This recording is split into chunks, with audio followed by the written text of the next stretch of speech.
మనం మెదక్ వెళ్దాం. మెదక్లో మా ప్రతినిధి సునీల్ మనకి అందుబాటులో ఉన్నారు. ప్రధానంగా చూసుకుంటే మెదక్ ఎంపీ కొత్త ప్రభాకర్ రెడ్డి ఇంట్లో ఐటీ సోదాలు జరుగుతున్నటువంటి పరిస్థితి కనిపిస్తుంది.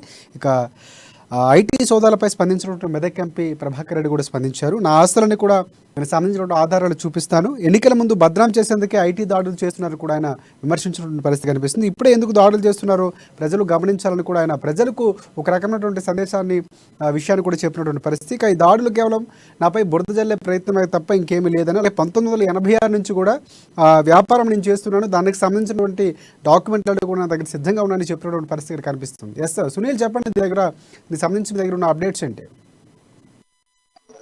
మెదక్ ఎంపీ కొత్త ప్రభాకర్ రెడ్డి వ్యాపార సంస్థలపై ఐటీ దాడులు కలకలం రేపాయని చెప్పవచ్చు. ఈ రోజు ఉదయం నుండి ఐటీ బృందాలు విస్తృతంగా తనిఖీలు నిర్వహించాయి. అయితే ఆయన సిద్దిపేట జిల్లా దుబ్బాకలో కార్యక్రమంలో పాల్గొనేందుకు వచ్చిన సందర్భంగా ఆయన ఐటీ రైట్స్ పై కూడా ఎంపీ కొత్త ప్రభాకర్ రెడ్డి స్పందించినటువంటి పరిస్థితి. అయితే ఇవన్నీ కూడా నేను గతంలో చట్టపరంగా చేస్తున్నటువంటి వ్యాపారం కేవలం రాజకీయ కక్షతోనే తనపై ఐటీ రైట్స్, తన సంస్థలపై ఐటీ రైట్స్ జరుగుతున్నాయని చెప్పి కూడా చెప్పడం జరిగింది. అయితే కొత్త ప్రభాకర్ రెడ్డి రాజకీయ ప్రస్థానం మనం చూసుకున్నట్లయితే 2014లో సీఎం కేసీఆర్, గతంలో టీఆర్ఎస్ అధ్యక్షుడిగా ఉన్నటువంటి ప్రస్తుత సీఎం కేసీఆర్ గజ్వేల్ అసెంబ్లీ స్థానానికి, ఎమ్మెల్యే స్థానానికి పోటీ చేసినటువంటి పరిస్థితి. అదే సందర్భంలో ఎంపీకి కూడా ఆయన 2014లో పోటీ చేయడం జరిగింది. 2 స్థానాల్లో కూడా గెలవడం జరిగింది. అనంతరం ఆయన ఎంపీ పదవికి రాజీనామా చేయాల్సి వచ్చింది. అప్పుడు అనూహ్యంగా ట్రావెల్స్ వ్యాపారం, అదేవిధంగా రియల్ ఎస్టేట్ వ్యాపారంలో ఉన్నటువంటి ప్రస్తుత ఎంపీ కొత్త ప్రభాకర్ రెడ్డిని మెదక్ స్థానం నుంచి కేసీఆర్ ఏదైతే రాజీనామా చేశారో మెదక్ స్థానం నుంచి కూడా ఆయనకు ఎంపీగా అవకాశం కల్పించడం జరిగింది. అప్పుడు జరిగినటువంటి ఉప ఎన్నికల సందర్భంగా ఆయన మళ్ళీ మొదటిసారిగా ఎంపీగా గెలవడం జరిగింది. అనంతరం 2019లో జరిగినటువంటి రెండవసారి ఎంపీకి కూడా ఆయన గెలవడం జరిగింది. అయితే అప్పటి నుంచి ఆయన కేసీఆర్ తో పాటు ఉన్నారు. కేసీఆర్ తో పాటు జిల్లాకు చెందినటువంటి మంత్రి హరీష్ రావు కూడా ఆయన చాలా దగ్గర సంబంధాలు ఉన్నాయి, చాలా సన్నిహితుడుగా కూడా వ్యవహరిస్తున్నటువంటి పరిస్థితి. బీఆర్ఎస్ పార్టీలో కూడా కీలక నేతగా ఉన్నారని చెప్పవచ్చు. ఆయన రాబోయే అసెంబ్లీ ఎన్నికల్లో కూడా దుబ్బాక అసెంబ్లీ స్థానం నుంచి పోటీ చేసేందుకు కూడా సిద్ధమవుతున్న నేపథ్యంలో ఐటీ రైట్స్ ఒక్కసారిగా కలకలం రేపాయని చెప్పవచ్చు. ఎంపీ కొత్త ప్రభాకర్ రెడ్డి వ్యాపార సంస్థలపై ఐటీ రైట్ జరిగిన విషయం ఒక్కసారిగా ఉమ్మడి మెదక్ జిల్లాలో రాజకీయ వర్గాల్లో తీవ్ర చర్చకు దారితీసిందని చెప్పవచ్చు. ఆయన మాత్రం ఎలాంటి ఇన్కమ్ ట్యాక్స్ సంబంధించి ఎట్లాంటి ట్యాక్స్ ఎగ్గొట్టలేదు, తాను చట్టపరంగానే వ్యాపారాలు చేస్తున్నానని చెప్తా ఉన్నారు. పాన్ కార్డ్ తీసుకొని మరి కూడా తన ప్రతి వ్యాపారం నిర్వహిస్తున్నానని చెప్పి కూడా ఆయన చెప్పిన పరిస్థితి ఉన్నప్పటికీ కూడా ఐటీ రైట్స్ జరగడం పట్ల మాత్రం ఏదో సందేహం వ్యక్తం అవుతున్నట్టు కూడా ప్రతిపక్ష పార్టీలు ఆరోపిస్తున్నటువంటి పరిస్థితి ఉంది. రాజశేఖర్, దాడులు అనేవి సర్వసాధారణంగా జరుగుతూ ఉంటాయి. ఇప్పటి నుంచో కాదు, ఎప్పటి నుంచో జరుగుతున్న పరిస్థితి. ఐటీ దాడులకు సంబంధించి కూడా 3 నెలల నుంచి ముందే నిఘా ఉంటుంది. దానికి సంబంధించినటువంటి కార్యకలాపాలన్నీ సిద్ధం చేసుకున్న తర్వాత, పూర్తయిన తర్వాత ఐటీ దాడులు చేసే పరిస్థితి ఉంటుంది.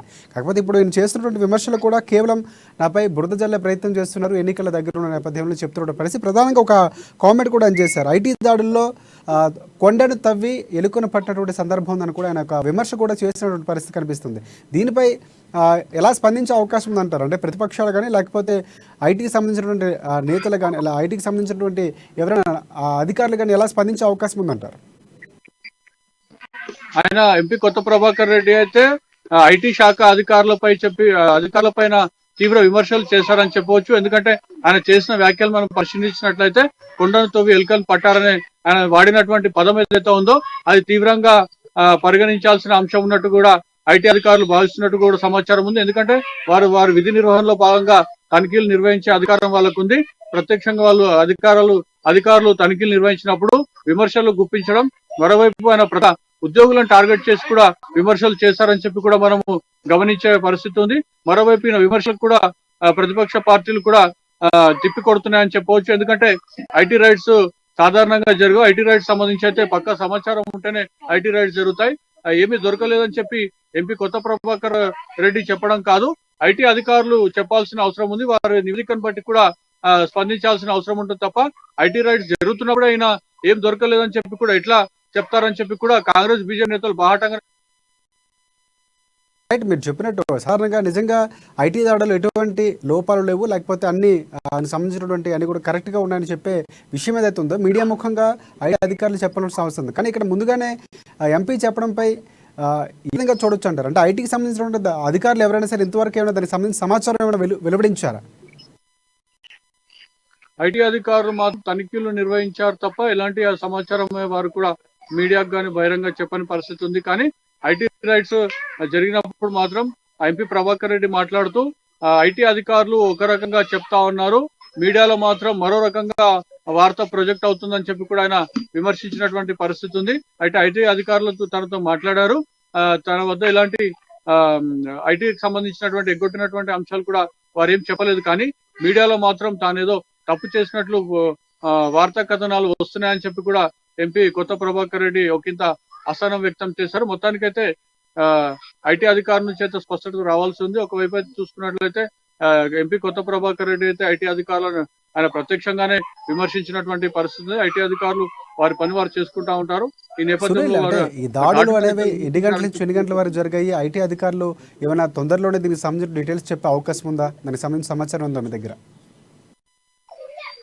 ఐటీ అధికారులు మాత్రం ఈ రోజు ఉదయం దాదాపు 9 గంటల నుంచి కూడా వారు తనిఖీలు నిర్వహించినటువంటి పరిస్థితి ఉంది.